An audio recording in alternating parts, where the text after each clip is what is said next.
para chefe em cozinha, atualmente, chefe consultor, com uma atividade mais no web que presencial. Ora bem, EGA é uma ideia surgida a partir de o meu caderno de cozinha. O meu caderno de cozinha comecei a publicá-lo durante o princípio da pandemia. Portanto, a primeira edição foi em janeiro de 2020 e ele perpetuou-se durante ano e meio, todos os meses, com publicações mensais entre 300 e 600 páginas, que acabou por acumular um total de 4.500 páginas em PDF, com cerca de 20.000 fotos passo a passo de receitas. O intuito não era a comercialização, o intuito era a organização do meu receituário, em meu poder, no meu pequeno notebook. Começaram a pedir, comecei a vender para justificar o preço do trabalho, da maquetização, do envio, do elucidar, por aí fora.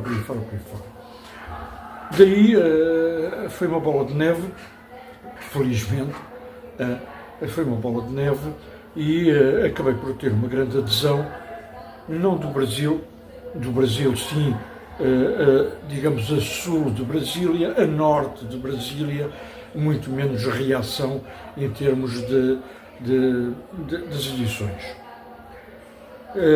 No entanto, como eu dizia, o maior impacto que houve acabou por ser o impacto vindo das comunidades de expressão portuguesa fora do Brasil, principalmente tendo em conta o Japão, a Austrália, o Canadá, os Estados Unidos, a Europa, por aí fora. Ora bem, fusos horários completamente diferentes uns dos outros, com questionamento, porque o meu WhatsApp ficou sempre aberto a todos, sobre o questionamento do receituário. Tirar dúvidas, esclarecer pontos, por aí fora, coisa que eu nunca recusei a ninguém. E então começou a criar um certo transtorno, porque acaba por ter chamadas no WhatsApp ao longo da noite, não é? E ao longo do dia. E então passou-se a um intuito que era, não se comercializava nada, não se vendia edição nenhuma, oferecia-se tudo com uma contrapartida de uma inscrição numa ação de formação durante X tempo, de segunda à quinta, no WhatsApp, em que a pessoa poderia ter, consultar, dialogar por aí fora, à hora que pretendesse, não obrigava uma hora, porque todos os dias de manhã eu iria fazer a colocação da aula e durante o dia e à noite iria responder a questionário nos vários grupos, que eu chamei de turmas, no WhatsApp. Ora bem,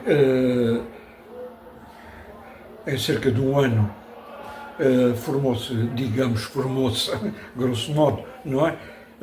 Dialogou-se com chefes de cozinha e amadores, portanto privados, neste intuito das edições do meu caderno de cozinha, que deu origem a cerca de 2.000 certificados de frequência. Ora bem, quando atingimos este nível, pensamos estruturar a coisa de uma outra maneira. Surgiu neste meio tempo pediram para ir a Portugal, porque eu estava aqui no Brasil, eu estou em Salvador da Bahia neste momento, estava aqui no Brasil a fazer consultoria, estava inclusivamente como chefe executivo a fazer consultoria no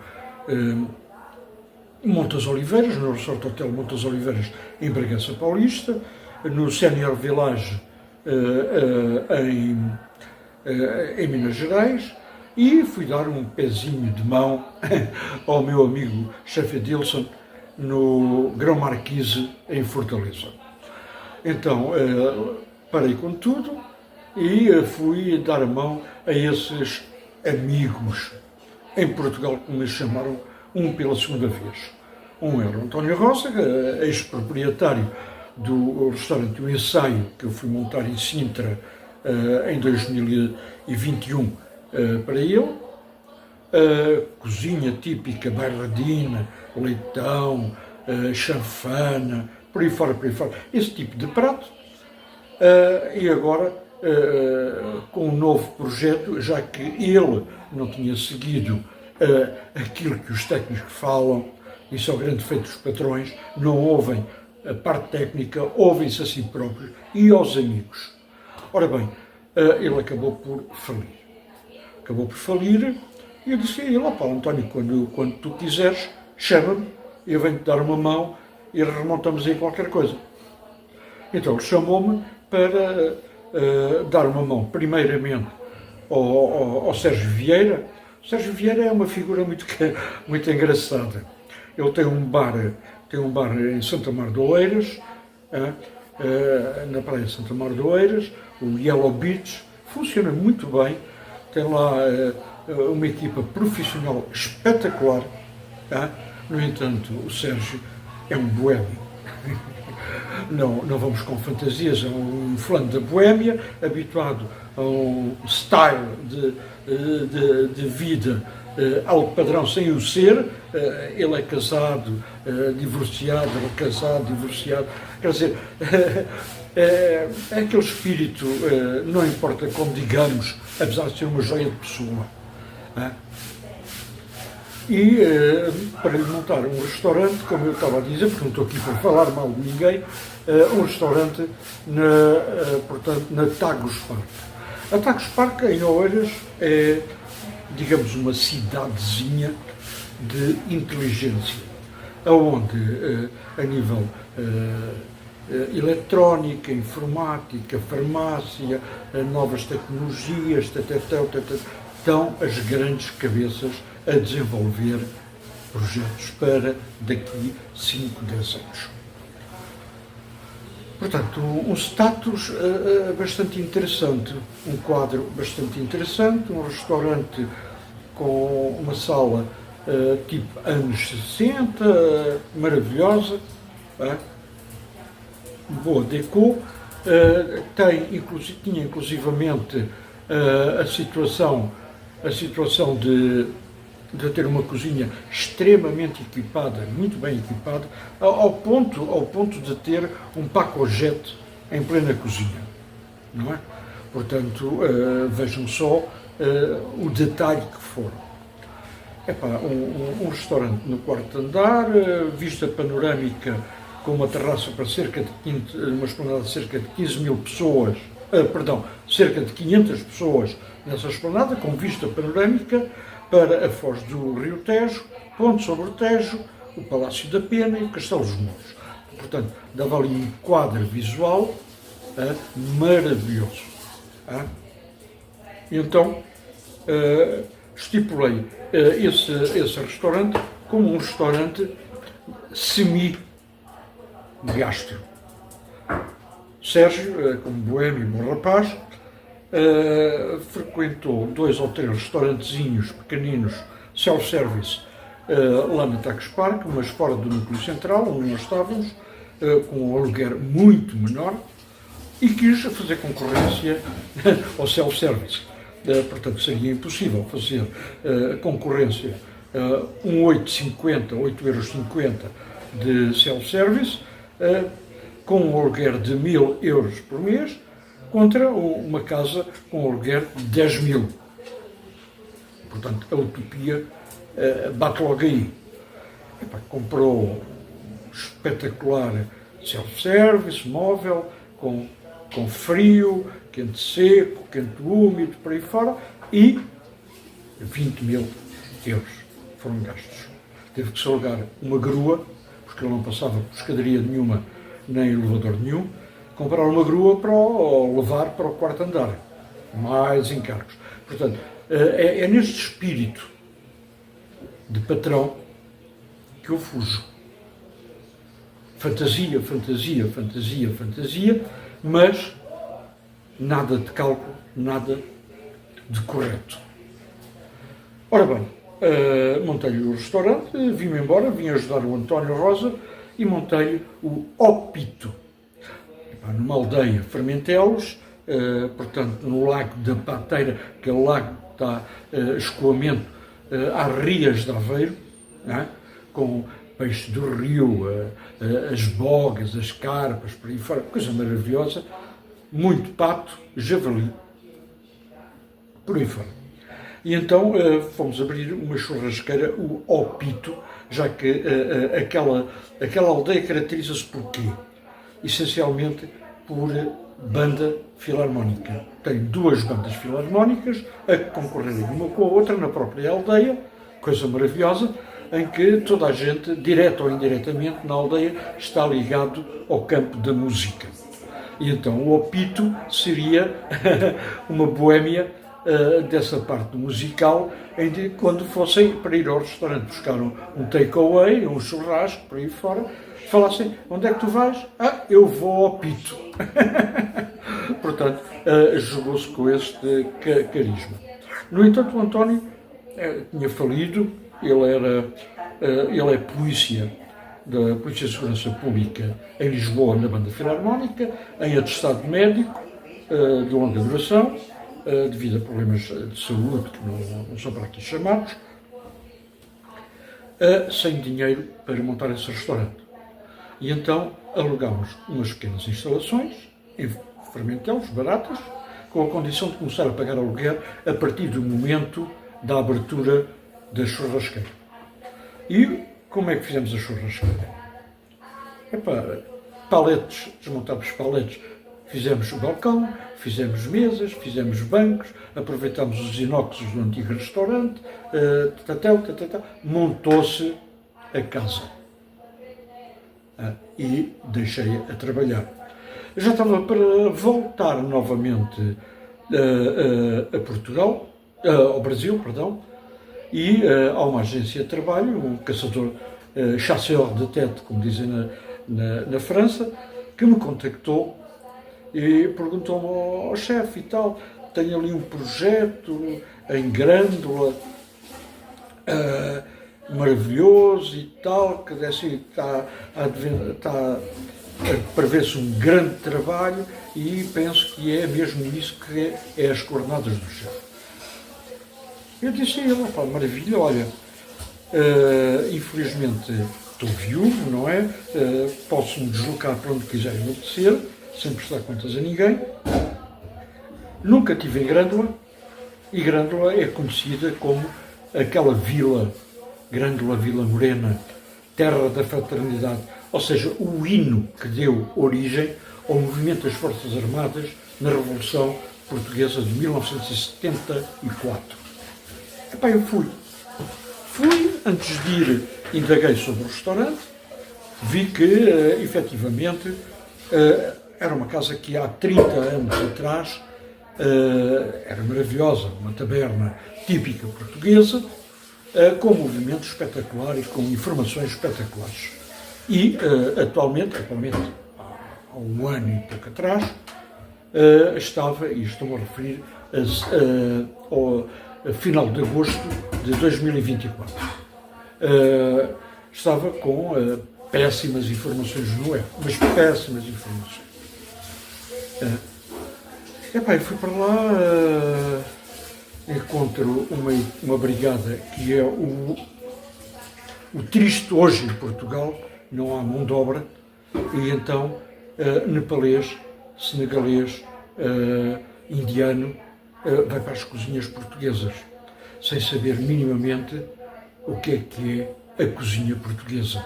Muitos deles muçulmanos, que não tocam nem o vinho nem o porco. E a cozinha europeia, a cozinha católica, apostólica, romana, chamemos-lhe assim, tem na base de partida o quê? O porco e o vinho. Portanto, elementos que religiosamente não têm nada contra eles, mas cada um no seu lugar. Estamos a fazer cozinha portuguesa, estamos a fazer cozinha europeia, estamos a lidar com porco, estamos a lidar com vinho. A religião não pode interferir. Como eu também não vou interferir na culinária árabe, hindu, por aí fora. Ninguém falava português, toda a gente falava inglês. Eu radicalmente proíbe toda a gente de falar inglês, a não ser com clientes na sala, com clientes ingleses ou americanos, portanto, clientes de expressão americana. Mas em Portugal, a língua oficial é o português, toda a gente vai para trabalhar em Portugal, tem que se adaptar à comunidade, à cultura, a tudo o que é Portugal, ou seja, tem que falar a língua portuguesa. O que é certo é que há um ano atrás, falava mal, muito mal o português, quando saí de lá, toda a gente falava minimamente bem o português. Portanto, se mais nada fosse, só a integração dessa população imigrante presente no restaurante foi feita com sucesso. Deixaram de ser nepalês, indiano, paquistanês, passaram a ser trabalhadores portugueses em Portugal a falar e a conviver na cultura portuguesa. Sucesso logo aí. Portanto, o restaurante estava pessimamente em termos de visual. Aproveitei aquela época, portanto, contrária aqui à América do Sul, ao Hemisfério Sul, lá é ao contrário daqui, aproveitei aquela época, final de verão, setembro, outono, outubro, novembro, inverno, dezembro, e em janeiro fechei a atividade de a Taberna de Vila. Metemos mão à massa, remodelámos a sala, as duas salas, comprou-se um bocadinho de novo material para a sala, refez-se um bocadinho, reestruturou-se um bocadinho a esplanada e reabrimos em meados de fevereiro.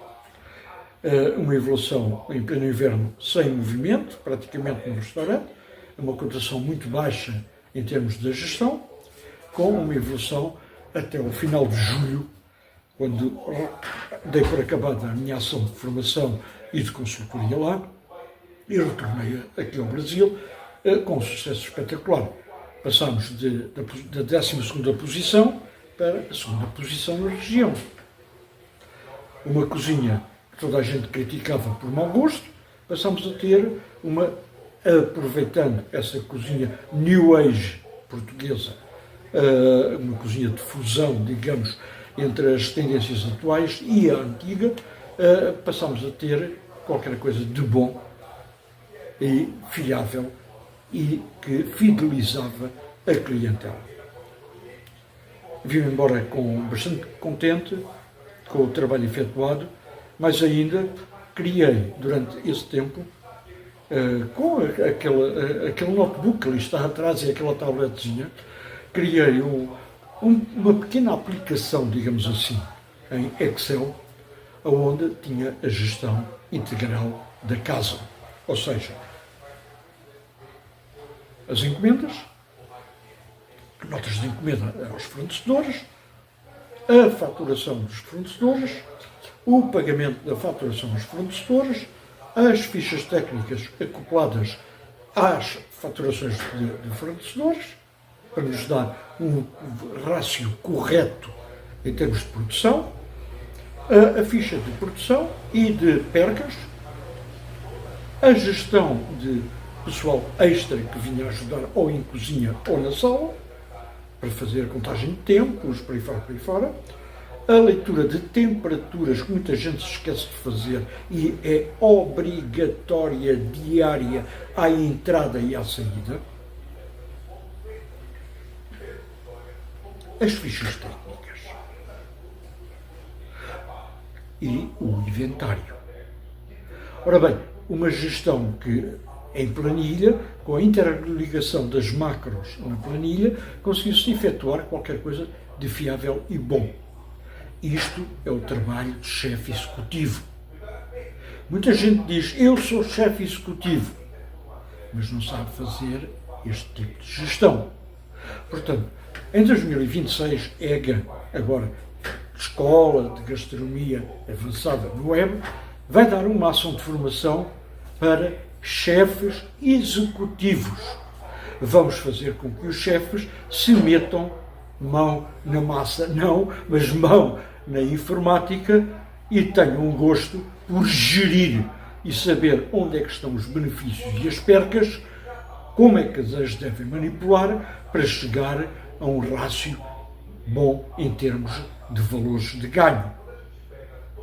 Portanto, eu manter-vos-ei informado ao longo deste tempo aqui pelo YouTube e, entretanto, eu estou aqui em casa com o mini escritório montado a fazer a criação do site internet para a EGA, já que tenho o domínio Taberna da Vila, mas não quero associar Taberna da Vila, quero me desvincular dele para ficar para o restaurante e assim não ser um domínio meu. Mas criar um novo domínio, um novo site internet e uma loja web, um e-commerce, onde irei comercializar. Todas essas receitas foram publicadas no meu caderno de cozinha, agora desvinculadas do meu caderno de cozinha e por publicação individual da receita. Para assim, você não comprar um tudo para tirar uma receita, mas comprar somente a receita que você pretende. Com essa receita, quando você a compra, o que é que vai ter direito? Vai ter direito a uma ficha técnica em planilha, já preparado para introduzir somente os valores de compra e o valor de IVA, de TVA, e assim ter todo o cálculo efetuado. E isto para dar já um vai de passo para a integração na gestão de chefe executivo. Espero que consiga chegar e nessa loja, agarrado à ficha técnica em PDF e a ficha técnica em Excel, vai ter o quê? No Excel vai ter a foto dos produtos, que muitas vezes é difícil pelo nome reconhecer qual é que é o produto, enquanto pela foto torna-se muito mais fácil. E vai ter, eu comercio também dentro da própria loja de todos os produtos, ou a maioria dos produtos utilizados nas receitas. Assim, diminuindo o problema de dizer onde é que eu vou encontrar esse produto, onde é que eu vou para fazer, eu queria fazer, mas não encontro. Calma, tudo isso estamos neste momento a trabalhar para, a partir de janeiro, fevereiro, estar nas vossas mãos. Obrigado a todos, bem-ajam, sucesso para todos. Obrigado.